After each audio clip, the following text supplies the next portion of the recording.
Bonjour à tous, dans cette synthèse de la première leçon, nous avons vu un petit peu l'organisation du cours sur Chamilo, la grille d'évaluation, les documents auxquels vous avez accès, les supports de cours bien sûr. Dans le support de cours, je rappelle rapidement qu'il s'agit d'un PowerPoint ici qui est mis à jour assez régulièrement chaque année, et puis d'un livre de référence Développons en Java de version 2.30 de Jean-Michel Doudou. Ça c'est vraiment le gros livre si vous voulez encore plus de détails, et puis après quelques petits documents PDF à gauche à droite sur des notions plus spécifiques que l'on verra au fur et à mesure. Vous avez également des exercices. Généralement, je vous mettrai ici les énoncés et les corrigés. Les premiers exercices qu'on a fait, c'est dans syntaxe de base. On a fait ces exercices-là, on ne les a pas tous terminés. C'est un devoir que vous devez donc faire pour la semaine prochaine. Non pas tous les exercices, mais une sélection, au minimum un exercice par chapitre. Vous verrez qu'il y a 5 chapitres dedans. Vous avez également donc dans le dossier qui porte le nom de la date du jour, les exercices qui ont été faits en classe, le code qui a été fait en classe à chaque fois. Voilà. Outre les exercices, vous avez également les examens. Vous y retrouverez les examens de l'année précédente et le corrigé. Voilà, ce sera toujours disponible pour pouvoir préparer longtemps à l'avance, si vous le voulez, l'examen. Nous aurons bien sûr une période où nous ferons des examens blancs ou des préparations en tout cas, donc ça ne sert à rien non plus de se précipiter. Vous aurez le temps de préparer ça. À part ça, la grille d'évaluation, j'en ai parlé. Je ne vais pas en reparler maintenant dans cette présentation. Vous avez le journal de classe qui est mis à jour régulièrement, de leçon en leçon. Je corrige, j'adapte ce qu'on a vu effectivement, puisqu'il s'agit d'une copie du journal de classe de l'année précédente et non pas de ce qui est anticipé cette année. Voilà, ça va évoluer donc. Alors tout de suite, passons à ce que nous avons vu. On a d'abord téléchargé Eclipse sur le site d'eclipse.org. On a cliqué sur Download et là, on a pu télécharger la version de septembre 2022 en cliquant là.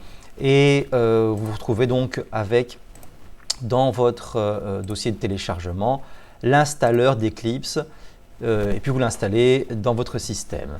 Il faut, lors de l'installation, choisir parmi les versions qu'il propose. Je vais tout de suite le lancer pour que vous puissiez voir la version pour Java et non pas pour entreprise. Donc ici, l'Eclipse IDE pour Java développeur. Cette version-là, c'est le minimum dont on a besoin, le reste étant trop chargé, il y a trop d'éléments qui ne nous concernent pas là-dedans.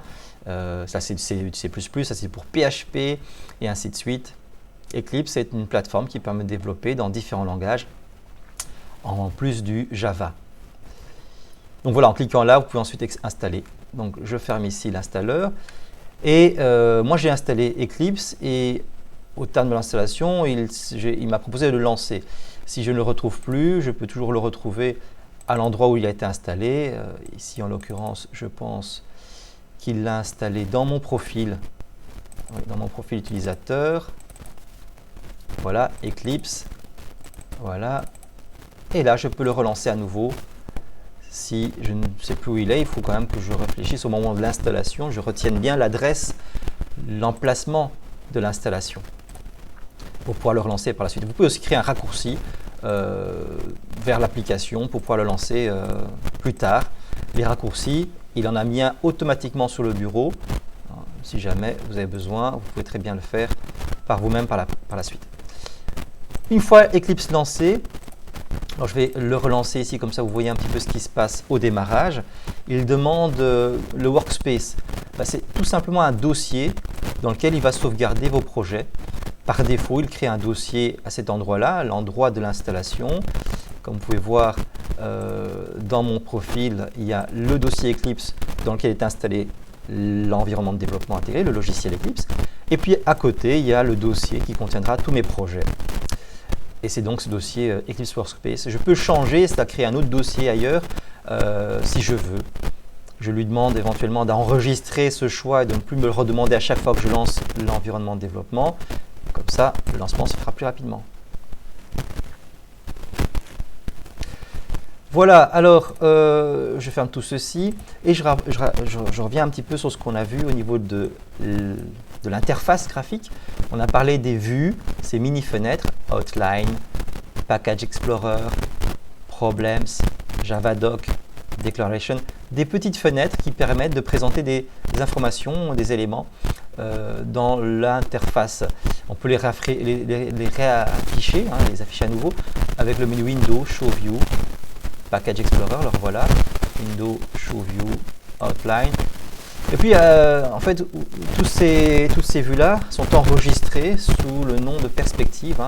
Ici, dans perspective, je peux cliquer sur le lien, sur le menu Reset Perspective, qui me permet de récupérer voilà, toutes les vues. Donc, si par erreur j'en ai fermé certaines à tout moment, je peux venir vers Window, Perspective, Reset, Perspective, et je récupère mes vues. Je peux passer d'une perspective à l'autre, perspective Open Perspective, je passe à la perspective Debug, qui permet de mieux pouvoir suivre le débogage de son application, parce qu'on a des vues variables, breakpoints, expressions, ça nous permettra d'analyser notre code. La vue Debug est ici également. Et je peux également switcher, passer d'une perspective à l'autre avec ce petit bouton raccourci Java Debug. C'est plus rapide que de dérouler Window, Perspective, Open. Voilà. Alors on peut en trouver d'autres dans Other ici, il y a pas mal de perspectives disponibles. On peut même créer ses propres perspectives, c'est-à-dire on affiche ou on désactive certaines vues et puis après, dans Perspective, on enregistre cette perspective, cette disposition de vue en lui donnant un nom. Customize, on peut également modifier une perspective existante. Voilà. On peut aussi les déplacer, si je veux. Voilà, je mets celle-là ici, je mets celle-là là. Voilà, on peut réorganiser tout ça comme on veut. Et si on n'est pas content, Reset Perspective. Alors après, il y a l'ensemble des commandes dans les menus et pas mal de raccourcis également dans la barre d'outils ici.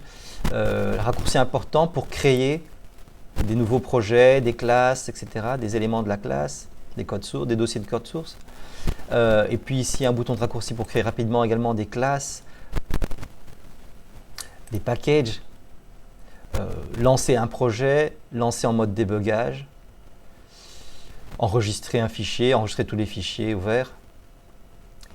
Voilà, et on découvrira au fur et à mesure les autres boutons. Commençons par créer un projet. Je clique sur le bouton, ici il me propose un assistant pour choisir quoi. C'est un peu compliqué tout ça, j'annule, je vais directement plutôt dérouler et choisir Java Project, ce qui me permet d'avoir un projet Java dont j'entre le nom Hello World, qui sera écrit dans la version Java 17. Ça veut dire que mon utilisateur doit avoir une Java Runtime Environment 17 pour pouvoir faire fonctionner mon projet. Si ce n'est pas nécessaire, il vaut mieux définir un projet Java 8 par exemple, qui est encore majoritairement utilisé chez les utilisateurs, qui est dans le langage, la version de Java qui est majoritairement utilisée encore aujourd'hui en 2022, même si Java 11 monte également en termes d'utilisation. Aujourd'hui, on est à la version Java 19. Donc ici, on ne change rien. On pourrait éventuellement désactiver la création de modules, qui est une spécificité de Java, qu'importe, je pense Java 13 ou Java 8. Mais voilà, l'étape suivante permet éventuellement d'ajouter des librairies, des sous-projets, des dépendances, mais on ne va rien faire. Donc en réalité ici, on met juste le nom du projet. On vérifie que la version Java est minimale, sans exagération, et puis on clique sur Finish. Une fois le projet créé, on voit qu'on a une structure avec la librairie de base de Java, celle qu'on a choisie, Java 17 ici, et un dossier qui contiendra notre code source. Et puisqu'on n'a pas désactivé la création de modules, il a créé un fichier de module ici, mais on n'en parlera pas, on peut même le supprimer s'il faut. On verra ça plus tard. Je supprime ça aussi, comme ça on n'est pas distrait. Voilà, ici notre projet Hello World. Je crée une classe avec ce bouton raccourci rapide. Plutôt que de dérouler ceci pour aller là, je peux avoir ça ici directement. Ma classe, je l'appelle Hello. Et je mets bien une majuscule. C'est une convention, on commence toujours par une majuscule. Et si jamais je mets plusieurs mots, surtout pas d'espace, mais on va tout coller avec des majuscules pour chaque début de mot. C'est ce qu'on appelle la convention Camel Case qu'on doit respecter pour nommer les classes en Java. Je l'appelle juste Hello et je la mets dans un package. Plus tard, on verra qu'on utilisera des nombres de packages beaucoup plus longs que ça. Comme une URL, hein, comme un site web en URL inversée. Mais ici, je vais juste mettre un nom de package, PO, tout simple. J'en profite pour cocher la case créer la méthode main qui sera la méthode qui s'exécutera lorsque je lancerai mon projet. Donc j'ai mis un package, un nom de classe et j'ai activé la création de la méthode main. Bien sûr, tout ça il le fait dans le dossier de projet Hello World SRC. C'est très important de ne pas se tromper. Voilà. Ma classe est créée, je vais peut-être un peu agrandir la taille ici des polices. Je vais dans les préférences, Général, Editors, Text Editor, Color and Font. Et je fais ici au niveau de Text Font, Edit, j'augmente quand même pour que ce soit plus lisible. Voilà, ici j'ai un commentaire to do. Ce genre de commentaire est assez intéressant parce que quand on affiche la vue Task, on va pouvoir avoir tous les to-do et en double-cliquant dessus, on nous amène directement. Si je ferme ce fichier, je double-clique là, il s'ouvre et j'ai mon to-do. On va pouvoir mettre comme ça une sorte de ticket sur chaque fichier, ce qu'il nous reste à faire dans un projet. On reparlera bien sûr de ça. Alors, dans cette classe, public class hello, entre accolades, on a tout le contenu de la classe. On a une méthode, une fonction. On parlera de méthode dans l'orienté objet, qui est la méthode main qui va se lancer lorsque je clique sur le bouton Run ici. Voilà. Et comme j'ai absolument rien écrit, bon, il ne se passe pas grand chose. Hein. Voilà. Et donc, ce que je vais faire, c'est que je vais afficher un petit message system.out.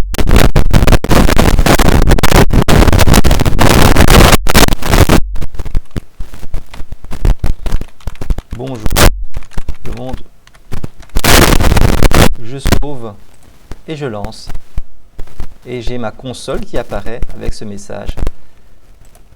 Donc voilà, afficher un message, c'est avec cette longue commande en Java,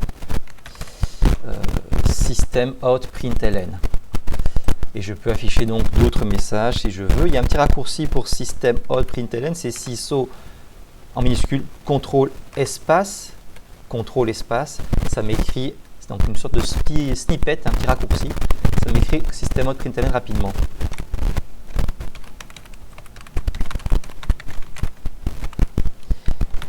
Je sauve, je lance et j'ai de nouveau fin du programme qui s'écrit. System out println, si je mets system out print, je sauve, je lance, là il écrit sur une ligne sans aller à la ligne et puis il écrit fin du programme, print, println, ln signifiant va à la ligne, new line. Et je pourrais très bien écrire un caractère \n dans ma chaîne de caractères et ce caractère signifie retour à la ligne, ce qui va me donner, voilà, là j'ai un retour à la ligne. Donc je peux faire un print avec dans ma chaîne de caractères des retours à la ligne que je peux mettre du coup où je veux, à l'intérieur de ma chaîne si je veux. Là j'en ai un là et j'en ai un autre là, donc quand je lance ça, j'ai bonjour à la ligne, le monde à la ligne, et puis donc voilà, soit je décide moi-même où est-ce que je veux retourner à la ligne, soit je dis tu vas écrire un message, un texte et tu iras directement après à la ligne sans que j'ai à ajouter moi-même ce \n. Voilà un petit peu pour print et println. On peut déclarer des variables.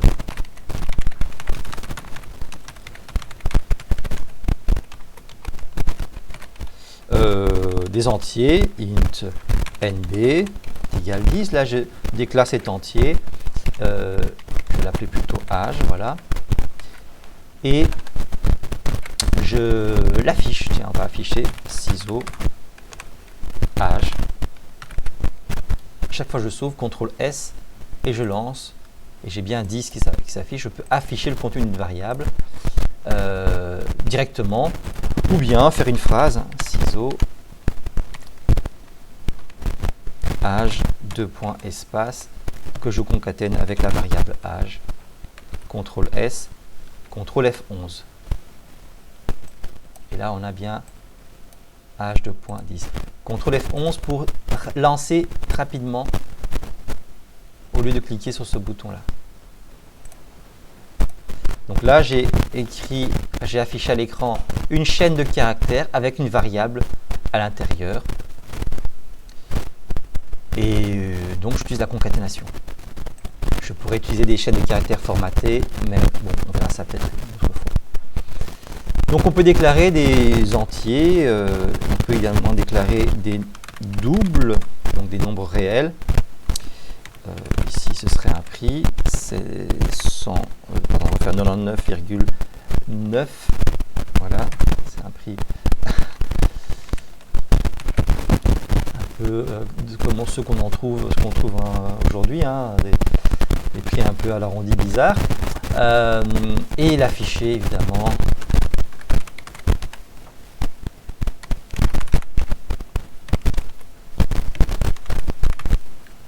CTRL S, CTRL F11.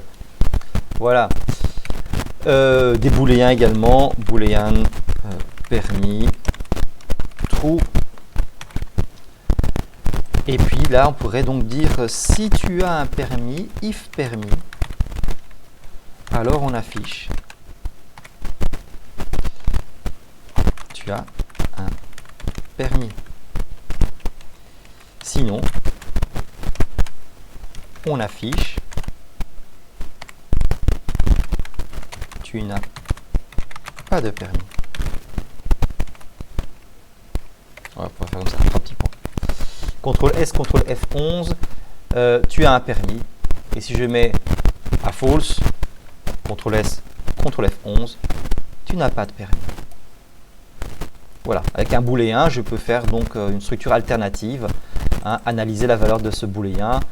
Et pour rappel, on n'écrit jamais permis égale true, c'est complètement idiot, ça ne sert à rien. Avec un booléen, on met seulement directement le booléen.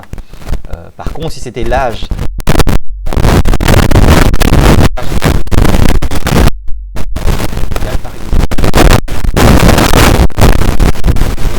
voilà, avec un nombre, on va comparer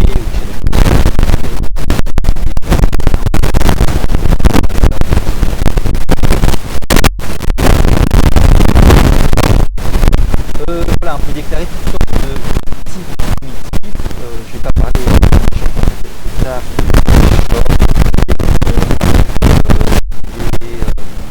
des bytes, il y a différents types d'entiers. Il y a de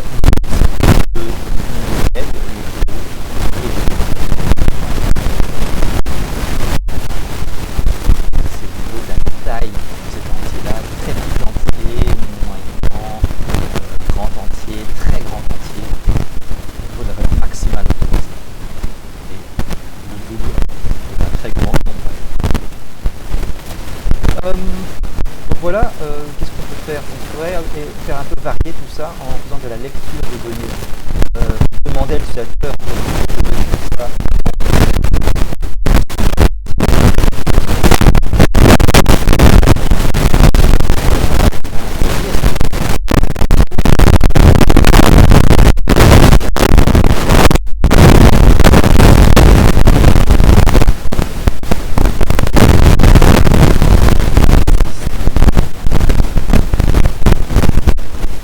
Voilà, cet objet-là, je vais donc scanner S, et si je peux l'appeler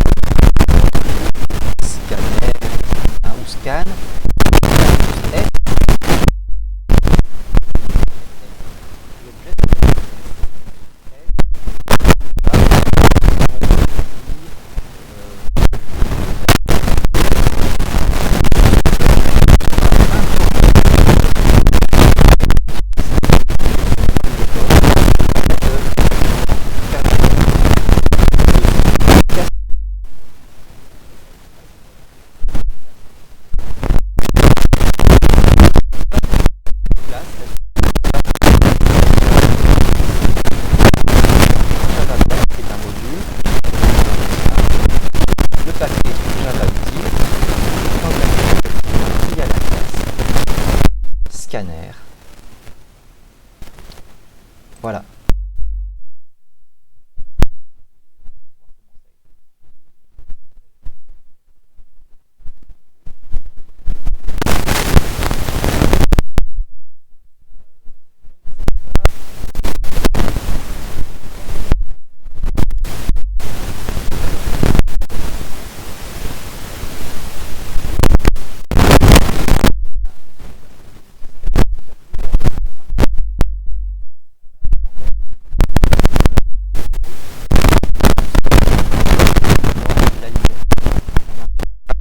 La classe grâce à ces mentions-là. Mais on voit que si on n'a pas la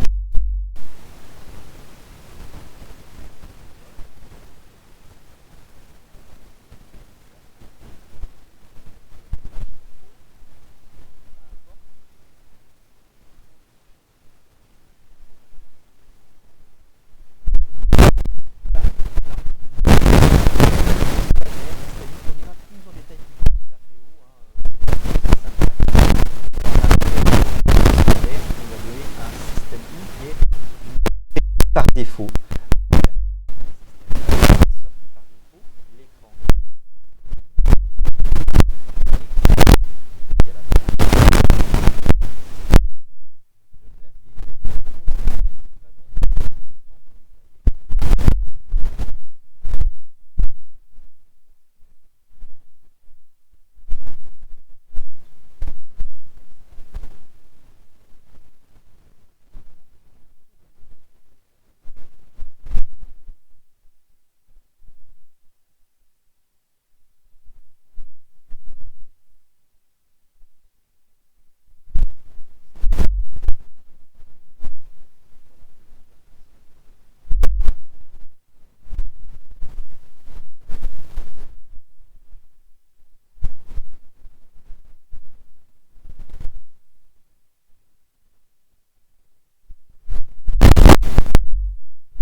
qu'on a donné n'est pas accepté par la fonction, la méthode ici nextBoolean. Voilà, qu'est-ce qu'on pourrait faire? On pourrait également se rendre compte que cette exception peut être provoquée par d'autres entrées. Ici, au niveau du nom, je peux entrer n'importe quoi et je n'aurai pas de problème. C'est une chaîne de caractères. Mais au niveau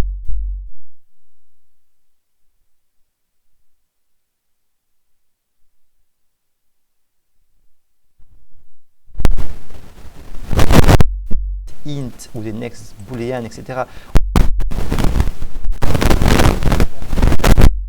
il n'y aura pas de problème. Mais ici, on a un danger.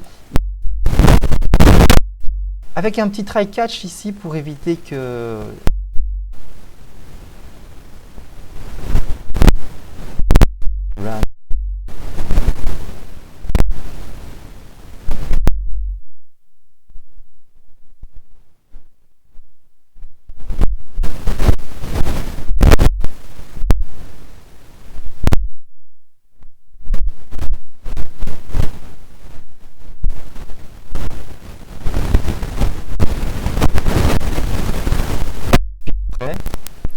je vais mettre un âge, par exemple, négatif.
C'était à peu près sous la...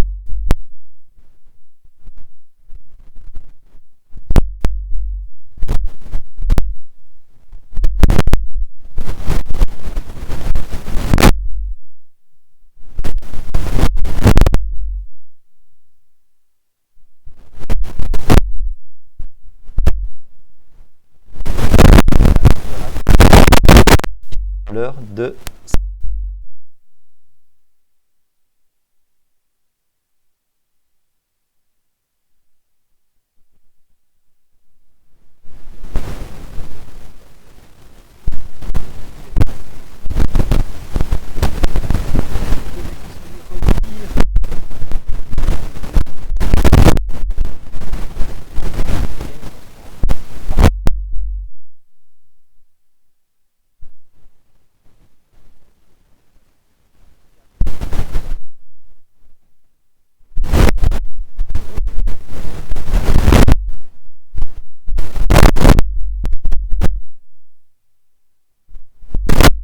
l'heure.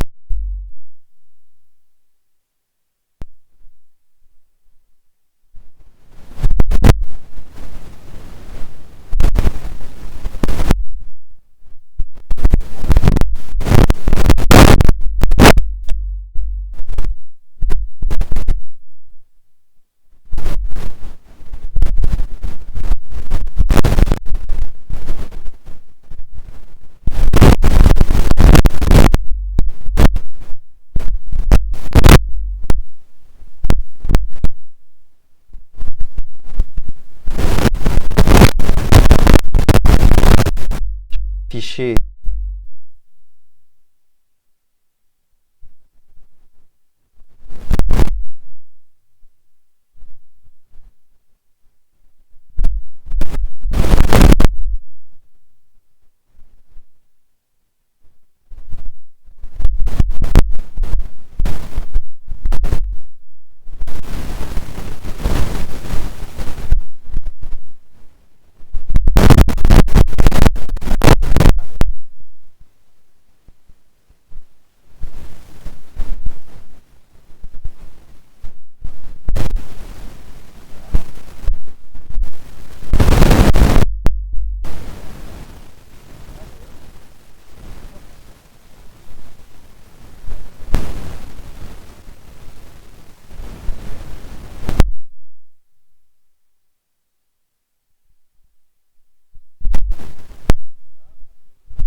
si j'ai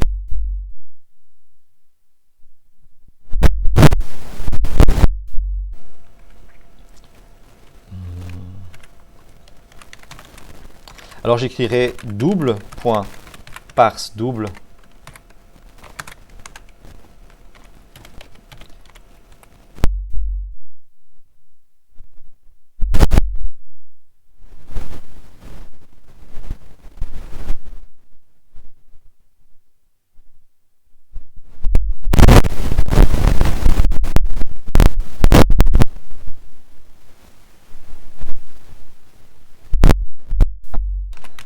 boolean.parseBoolean.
Enchaîne